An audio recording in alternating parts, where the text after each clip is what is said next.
네, 안녕하세요. 경매의 신 저자 우리옥션의 이성용 대표입니다. 오마이스쿨을 통해서 이제 강의를 제가 이제 맡게 되었는데 부동산 경매에 있어서 완전한 이제 어떤 통습, 완전한 어떤 학습의 과정을 전부 다 담지는 못하더라도 진짜로 내가 경매 투자를 하는 데 있어서 가짜 이론 강사들 많아요. 생각보다. 이 사법고시 제도가 폐지되면서 법률 강의를 하시던 분들이 이제 강의를 할 때가 없어지면서 이제 페이가 가장 높은 곳이 어딜까요? 부동산 쪽이에요.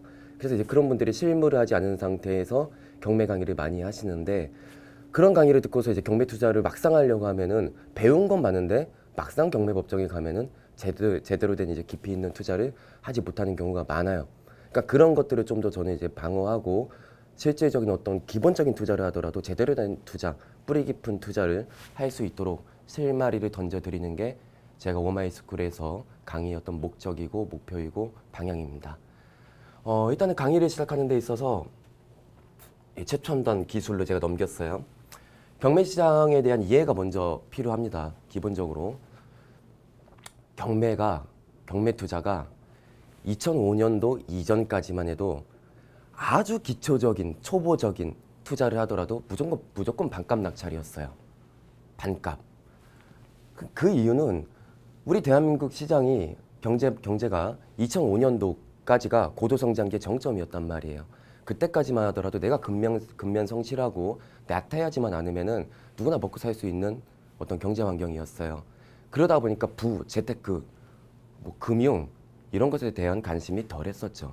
하지만 2005년도 고도성장기의 정점을 찍고 나서 쇠퇴기를 맞이하면서 점점점 서로가 가진 파이를 나눠 먹어야 되고 제로섬 게임에 들어서기 시작하면서 이제 금융, 이제 책도 2005년도 이후부터 부자라는 단어만 책 제목에 적히면은 베스트셀러가 됐어요. 정말요. 이때부터 이제 경매에 관심을 갖게 된 거죠. 점점점 그때부터 사람들이 많이 수요들이 모이기 시작하다 보니까 어떻게 되겠어요? 수요가 많으면은 금액은 올라가죠. 그렇죠? 그러다 보니까 여기 낙찰가를 한번 보시겠어요? 그냥 경매 물건으로 종합 검색한 거예요. 그냥 통합. 제가 골라낸 것도 아니고 낙찰가가 111%, 112%, 110%, 112%, 119%. 이게 뭐예요 지금? 이게 그 이유가 뭐냐면은 경매 재테크가 재밌다, 돈 된다라는 소리 듣고 약간의 공부만 가지고 전부 다 덤벼드는데 80%의 경매인들이 어디에 투자를 할까요? 아파트, 빌라, 오피스텔. 이곳에 전부 다 뭐예요? 이유는 황금성이 높기 때문에. 그런데 이 80%의 경매인들이 아파트나 빌라에 투자를 하는데 이 중에서 90%의 또 경매인들이 단타를 목적으로 투자를 합니다. 90%의 경매인들이. 무슨 뜻이냐면은 경매 시장이 초대중화되고 가열이 되어 있는 것은 사실인데 한 곳으로 전부 다 모여 있다는 겁니다. 내가 공부만 제대로 하면은 나머지 10%의 물건 쪽으로 오면 돼요. 여기에서 저는 계속적으로 2배 수익을 내고 있고 여기에 대한 책들을 쓰고 있고 그러다 보니까 사실은 오늘은 이제 기초 강의를 해야 되는데 기초 강의를 안 한 지가 오래됐어요. 좀 더 이제 좀 깊이 있게 들어가 있는 어떤 논리의 이제 경매 강의를 많이 했는데 어쨌든 오늘 합니다. 이 중에서도 또 단타 목적인데 일반 물건에 투자를 한다. 일반 물건 이게 무슨 의미냐? 일반적인 물건이란 뜻인데 자 우리가 부동산 매매하죠. 이때는 권리상의 하자를 내가 인수하지 않아요. 깨끗한 백지 상태의 등기권리증을 받는단 말이에요. 안전한 거래예요. 그렇죠? 경매에서도 일반 물건은요. 경매라는 건 민사집행법의 절차에 맞춰서 진행되는 강제 매각이잖아요. 한 사람의 부동산을. 이때 우리는 투자를 하는 데 있어서 권리상의 어떤 하자, 내가 인수를 해야 될 수도 있어요. 돈 문제겠죠. 뭔가 인수를 한다고 하면 권리를. 이런 어떤 권리상 하자의 어떤 리스크를 입찰자가 책임을 지는 겁니다. 그런데 별로 분석할 것도 없이 그냥 낙찰 받으면 알아서 깨끗한 백지 상태의 등기권리증이 온대. 이게 무슨 경매의 뭘 매력이야 이게. 그냥 아무나 다 해도 되는 거죠. 그렇죠? 이런 일반 물건에 80%의 경매인이 뛰어들고 그중에 90%의 이제 경매인들이 단타 목적으로 한다. 이렇게 좀 크게 이해를 하시면 됩니다. 그리고 저는 이것을 피해가라는 강의를 합니다. 왜냐면 돈이 안 되니까. 될 것 같아요? 110%가?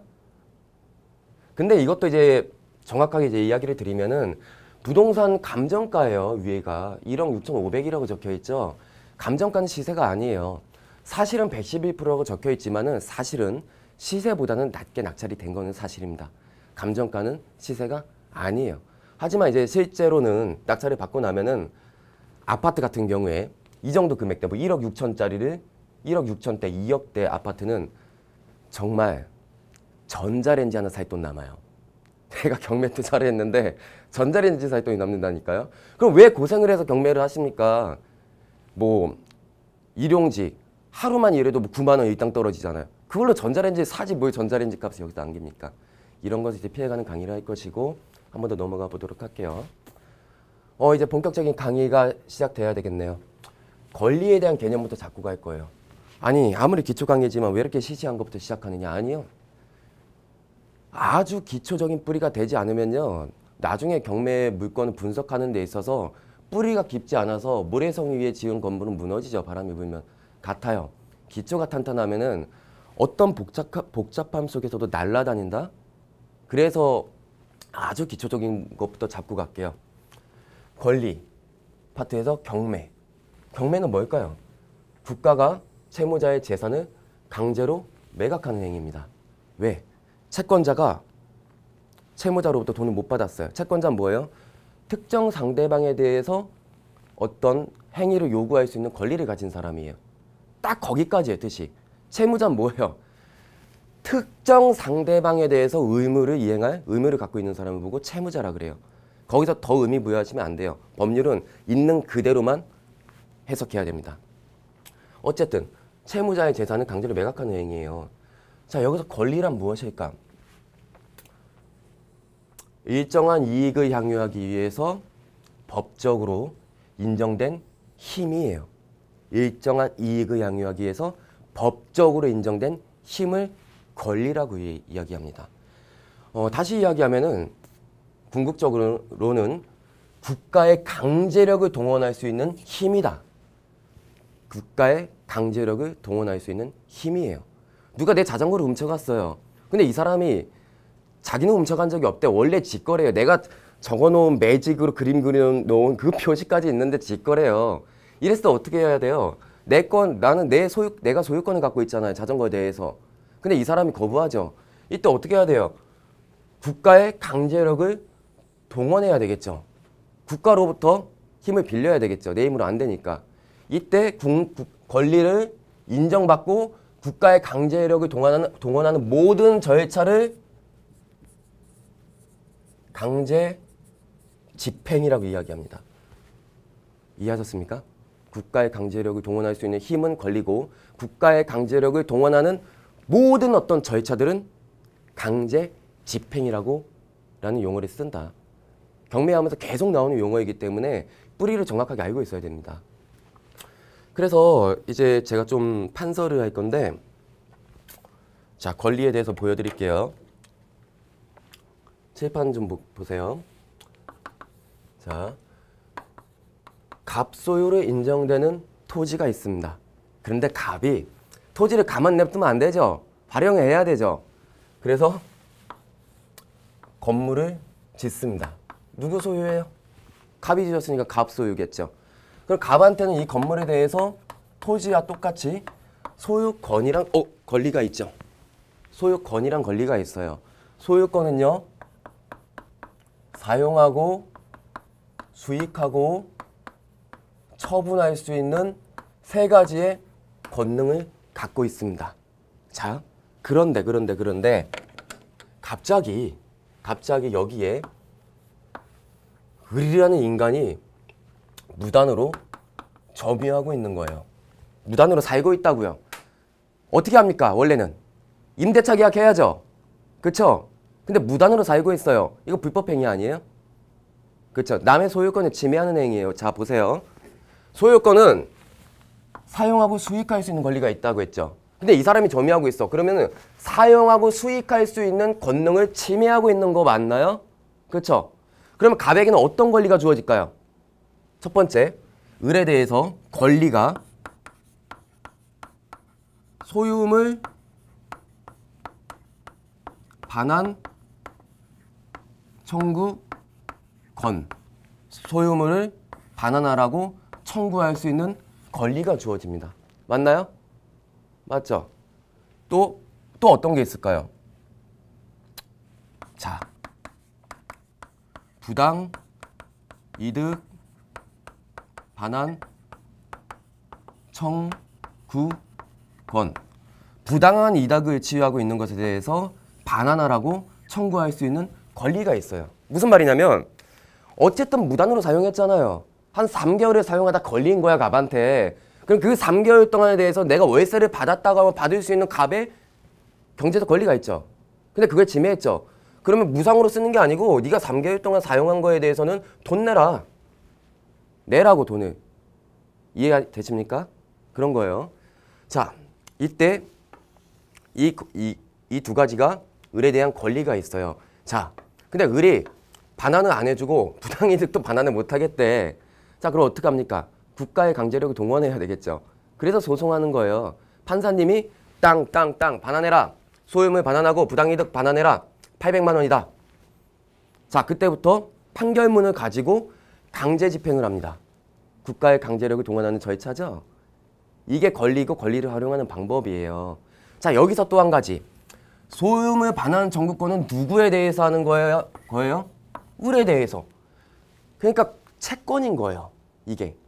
특정 상대방에게 어떠한 행위를 청구할 수 있는 권리. 특정 상대방에게만이잖아요. 맞죠? 부당이득 반환 청구권. 채권이죠. 특정 상대방에게 어떠한 행위를 청구할 수 있는 권리. 이런 걸 보고 채권이라 그래요. 조금 이따 배울 거예요. 물권과 채권의 개념에 대해서. 기본적으로 이렇게 판서를 하고 다시 이쪽을 볼게요. 제가 지금 판서한 게 여기 그대로 적혀 있네요.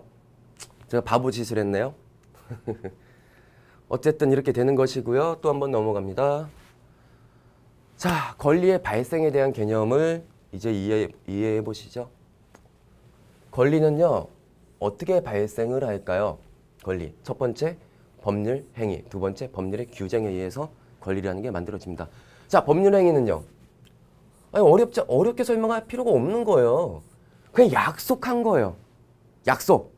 무슨 말이냐면은, 자, 부동산 매매 계약을 했어요. 계약 약속이죠. 돈 줘, 내 소유권 넘겨줄게. 돈 줄게, 그 소유권 나한테 줘. 하는 채권 채무 관계에 놓인 거란 말이에요. 그렇죠? 이때는 서로가 약속을 함으로써 권리가 생긴 거예요. 그렇죠? 돈을 줬으면 소유권 넘겨달라고 할 권리가 있는 것이고, 돈 주면 소유권을 넘겨줄 권리가 있는 것이고, 서로 권리와 의무가 생기는 게 이해되십니까? 이런 걸 보고 법률 행위에 의해서 권리가 생긴다고 표현을 합니다. 법률의 규정은요, 서로 약속한 적이 없어요. 예를 들어 가지고 횡단보도가 있습니다. 그런데 자, 보세요. 신호등이 빨간색으로 색칠을 하지만 이게 녹색불이라고 상상을 해보세요. 사람이 건너갈 수 있는 상황이죠. 근데 녹색불에서 자동차가 이 사람을 빵 쳤어요. 그러면은 자, 부딪힌 사람한테 어떤 권리가 생겨요? 손해배상 청구권. 권리죠. 특정 상대방에 대해서. 약속한 적 있어요? 내가 초록불에 지나갈 테니까 네가 나를 들이받아라. 약속한 적 있냐고요? 없죠. 이런 상황에서는 법률의 규정에 의해서 권리가 생기는 거예요. 이게 법률의 규정에 의한 권리가 있는 것이고 법률 행위에 의한 권리가 있다. 이 두 가지 잡고 가자고요. 어렵지 않죠? 좋아요. 자, 이번에는 경매하면서 정말 많이 나오는 것들이다. 가압류, 압류, 가처분. 뭘까? 크게는 상대방의 자산을 묶어두는 도구예요. 묶어두는 도구. 예를 들어서 하나의 부동산을 가지고 소송을 하고 있습니다. 이 부동산 나한테 내놔라 할 수 있겠죠. 잘못된 거다. 너한테 소유권이 간 것은 다시 나한테 원상 복구해라. 소송을 건 거예요. 그래서 서로 막 싸운다? 근데 이제 소유권을 넘겨줘야 될 상황에 처지에 놓인 사람이 짱구를 굴리는 거야. 소송에서 내가 질 것 같은데? 그러면은 소송 중에 팔아버려야겠다. 이럴 수가 있겠죠. 그쵸? 이랬을 때 못 팔게 해야 될 거 아니에요. 팔려고 했을 때. 그럴 때 이제 묶어두는 도구다. 가압류와 압류와 가처분은. 그럼 가압류, 압류는 무엇인가? 소송을 하는 중에 상대방이 자산을 팔아버리지 못하게 막기 위해서 하는 것이 가압류예요. 가압류. 그냥 압류가 아니고 가짜 압류란 뜻이에요. 미리 해두는 거예요. 소송 중에 어떻게 될지 모르니까 일단 가압류부터 해두는 거예요. 그리고 소송에서 승소했어. 판결문을 받았어. 그때는 이거 지우고 그냥 압류, 본압류가 되는 거예요. 가압류와 압류의 차이는 그렇습니다. 그런데 무슨 차이가 있냐? 가압류와 압류는 금전채권과 관련되었을 때 나오는 단어예요. 금전채권, 돈채권, 돈채권. 돈이 아닌 채권도 있어요. 돈이 아닌 채권도. 돈과 관련된 문제로 싸우고 있을 때 가압류, 압류를 하는 것이다. 돈이 아닌 비금전채권일 때는 가처분이라는 단어로 바뀐다. 이렇게 이해를 하시면 돼요. 예를 들면은 아까 판사했던 거 있죠? 자, 여기 칠판 한번 비춰주세요. 소유물 반환 청구권을 가지고 소송을 하고 있습니다. 예를 들어서 이건 상상하지 마시고 소유물 반환 청구권은 금전채권일까요? 비금전채권일까요? 비금전채권이에요. 돈을 내놔라는 채권이 아니고 소유물을 나한테 내놔라, 나가라, 나한테 내놔라라는 채권이잖아요. 돈 얘기 없죠? 이 비금전채권이니까 이럴 때 가처분을 하는 거예요. 그러면은 부당이득 반환 청구권, 이거는 무슨 채권이에요? 금전채권이에요. 돈 내놓으란 채권이에요. 그러니까 이거와 관련돼서 소송을 하면서 묶어둘 때는 가압류를 한다. 그리고 소송에서 승소됐을 때는 본압류가 되는 것이다. 이렇게 이해를 하시면 돼요. 어렵지 않죠? 그리고 여기서 제가 권리 분석을 기본적인 것을 하고 가는 게 나을까 아닐까? 잠시만요. 하고 가야겠다. 가처분에 대해서 중요한 거는 설명을 하고 가야지. 잠시만요. 칠판 쪽에서 제가 판서 좀 할게요. 우리는 사실은 지금 권리 분석 단계를 제가 이제 이야기할 단계에는 조금 시기상조인데 뭐 하나는 가르쳐 드리고 넘어가려고 그래요. 혹시 내가 깜빡할 수가 있으니까. 권리 분석의 기본을 배워볼게요. 자, 등기부 등본을 보고 권리 분석해야 되지 않겠습니까? 나한테 인수되는 권리가 무엇인지 있는지 없는지 분석해야 되죠. 그러기 위해서 기본적인 법칙이 있어요. 원칙이. 뭐냐면은 부동산에는 부동산 이제 권리 분석을 할 때는 말소 기준 권리라는 게 있습니다. 말소의 기준이 되는 권리를 찾아서 그 기준에서 앞선 것은 말소가 되지 않는 거예요. 낙찰 받고 나한테 인수가 되는 거야. 그런데 말소의 기준이 되는 권리를 찾고 그거보다 늦게 등기된 권리들은 내가 인수를 안 해요. 경매 낙찰로 깨끗하게 다 소멸이 되어버립니다. 자, 여기까지 어렵지 않죠? 그럼 말소 기준이 되는 권리는 무엇이 있느냐? 첫 번째, 근저당권과 저당권. 그럼 근저당권이 뭐냐? 은행에서 대출할 때, 부동산 담보를 대출할 때 은행이 근저당권 설정하지 않아요? 담보 잡을 때? 일단 그 정도까지만 알고 있읍시다. 그리고 방금 배웠던 거, 가압류와 압류. 설명했죠? 무엇인지 개념이? 세 번째, 배우진 않았지만 나중에 다 가르쳐 드릴게요. 담보 가등기라는 것이 있어요. 그리고 경매 개시 결정 등기라는 게 있어요. 경매 개시 결정 등기가 뭐냐? 글씨 정말 못 썼다. 그래도 알아듣죠? 경매 개시 결정 등기라는 것은 경매 신청했어요. 채권자가. 이거 경매 넣어달라고. 돈 받아야 되니까. 그리고 경매가 신청이 되고 나서 경매가 결정이 되었을 때는 이 물건이 경매가 넘어간다는 것을 일반 제3자들에게 알려줘야 되지 않겠어요? 거래하면 어떻게 경매 중인 거를. 그렇죠? 그래서 그 부동산의 경매가 개시되었다는 결정에 등기를 하는 거 보고 경매 개시 결정 등기라고 합니다. 이해되세요? 어렵지 않죠? 마지막. 이거 진짜 설명하기 어려운데 이건 설명 안 해야겠다. 나중에 해야겠다. 이건.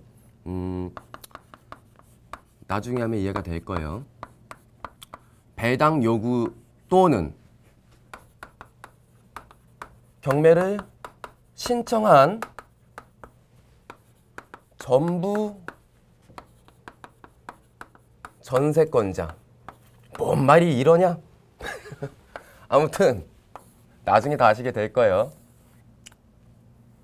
지우자. 이렇게. 하나, 둘, 삼, 넷, 다섯. 다섯 개죠. 나도 헷갈리네.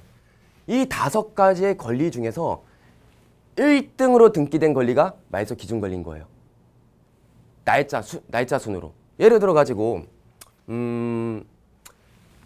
근저당권이 1월 1일 날 결정되고 가압류가 2월 1일 날 결정됐어요. 그리고 담보가등기가 3월 1일 날 결정됐어요. 말소 기준 권리 뭐예요? 얘가 제일 먼저 했으니까 얘가 말소 기준 권리예요. 그리고 후순위 모든 권리는 다 말소되는 거예요. 이 5가지 중에서 1등으로 제일 먼저 등기된 권리가 말소의 기준이 되는 권리이고, 이 권리보다 앞서서 등재된 게 있다. 그러면은 이거는 내가 인수해야 되는 거예요. 그러면 가처분은 말소 기준 권리 중에 있어요, 없어요? 가처분은 없죠. 그러니까 가처분이 만약에 여기 있었다? 그럼 말소 기준 권리는 얘니까 다 말소되니까 가처분이 여기 있으면 말소되는 거예요. 여기서도 말소고 여기 있어도 말소고 여기 있어도 소멸되는 거예요. 신경 안 써도 돼요. 그런데 말소 기준 권리보다 앞서서 여기에 가처분이 있다. 인수해야 되는 거예요. 이해됐어요? 예를 들어서 이 가처분의 내용이 건물 철거 청구권이에요. 건물 철거 청구권을 가지고 소송하는 거예요. 건물 철거해라. 근데 건물이 낙찰받고 나서 이 가처분은 선순위이기 때문에 안 없어지죠. 그렇죠? 그럼 판결에 따라서 난 낙찰받고 건물이 휴지가 될 수가 있는 거예요. 내가 인수하는 권리니까. 이해되셨어요? 가처분의 종류는 굉장히 많아요. 비금전 채권으로 인해서 소송을 할 때는 다 가처분을 합니다. 그런데 왜 반설을 했냐면 앞서서 이 말소 기준 권리를 이제 이해하기 어렵더라도 설명을 한 이유는 가처분 중에서 원칙대로라면 말소 기준 권리보다 후순위면 말소되는 게 맞는데, 육성으로 이야기할게요.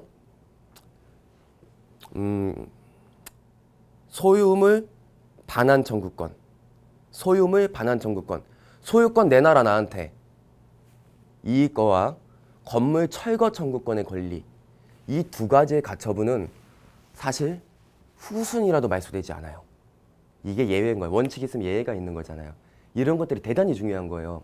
이런 거에 대해서 뿌리 깊게 기초가 제대로 안 되어 있으면 그래서 맨날 다치는 거라 사고가 나는 게 그런 거예요. 대충 알고 있는 거야. 말소 기준 권리부터 후순위면 다 말소된다고. 아, 웬걸. 건물 철거 청구권에 관련된 소송 가처분과 소유물 반환 청구권에 관련된 가처분은 후순위라도 말소가 되지 않는다. 큰일 날 수 있다는 게 느껴지시나요? 권리 분석이 그래서 굉장히 중요한 겁니다. 자, 넘어갈게요. 이제 2강으로 가야 되는데 이제 사실 경매를 공부하시는 분들은 학생들은 많지 않아요. 중학생, 고등학생들이 경매 공부하고 있어요? 무슨 소리야? 경매 공부해서 뭐 입시가 되나요? 그쵸? 그래서 안 한단 말이에요. 어른이 되고 나서 경매 공부를 하는데 이 어른이 되면 이제 계속 인체가 이제 노화되기 때문에 집중력의 한계가 금방 옵니다. 그래서 강의를 여기까지만 하고 쉬었다가 2강을 하도록 하겠습니다.